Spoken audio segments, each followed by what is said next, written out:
దేవునికి మహిమ కలుగును గాక. ప్రిలారా, ప్రభునామన మీ అందరికీ వందనములు తెలియచేస్తున్నాను. దేవుని వాక్యాన్ని ధ్యానిందాము. హెబ్రీయులకు రాసిన పత్రిక 11వ అధ్యాయము 4వ వచనం. విశ్వాసమును బట్టి ఏబేలు కయ్యూను కంటే శ్రేష్టమైన బలి దేవునికి అర్పించెను. దేవుడు అతని అర్పణను సాక్ష్యమిచ్చినప్పుడు అతడు ఆ విశ్వాసమును బట్టి నీతిమంతుడని సాక్ష్యము పొందెను.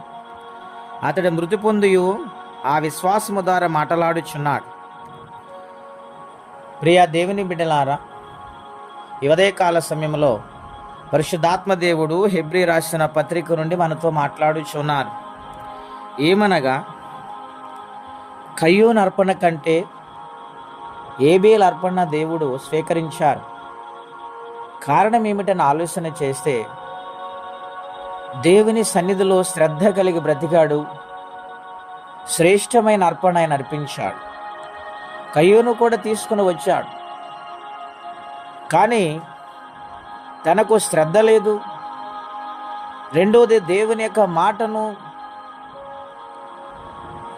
శ్రద్ధగా వినలేదు కనుక తన అర్పణ కూడా శ్రేష్టమైన రీతిలో అర్పించలేదు కనుక కయ్యూను అర్పణ ఆగిపోయింది. ఏబేలు అర్పణ స్వీకరించబడింది. మనకి ఎటువంటి అర్పణ కలిగి జీవిస్తున్నాం ఒకసారి ఆలోచన చేయాలని ప్రభుపేట మనవి చేస్తే ఈ మాటలు నేను ముగిస్తున్నాను. ప్రార్థన. పరిశుద్ధుడు అయిన మా తండ్రి, ఘనమైన మీ నామం కొరకై స్తోత్రములు. ఈ ఉదయకాలం మాతో హెచ్చరిక చేస్తూ మాట్లాడుతూ వచ్చారు. నాయన, నీ సన్నిధిలో సరైన అర్పణ కలిగి బ్రతకకపోతే దానివల్ల నష్టము కలుగుతుందని భయపడుతూ భక్తితో యథార్థ హృదయంతో శ్రద్ధ కలిగి అర్పిస్తే దైవాశీర్వాదాలు పొందుకుంటామని మీరు మాట్లాడుతూ వచ్చారు గనుక నాయన, ఈ సన్నిధిలో తండ్రి మీరు పోషిస్తున్నారు, పాలిస్తున్నారు, దీవిస్తున్నారు గనుక శ్రేష్టమైన భాగము మీదే నాయన. ఈ సన్నిధానంలో యథార్థంగా బ్రతుకువారుగా దీవించబడేలా సహాయం చేయండి. ఎవరి కష్టబాధలు ఇబ్బందులు ఉన్నారు వారికి నీ సహాయం చేయమని యేసుక్రీస్తు నామములో ప్రార్థించి వేడుచున్నాము తండ్రి. ఆమేన్. దేవుడు దీవించును గాక.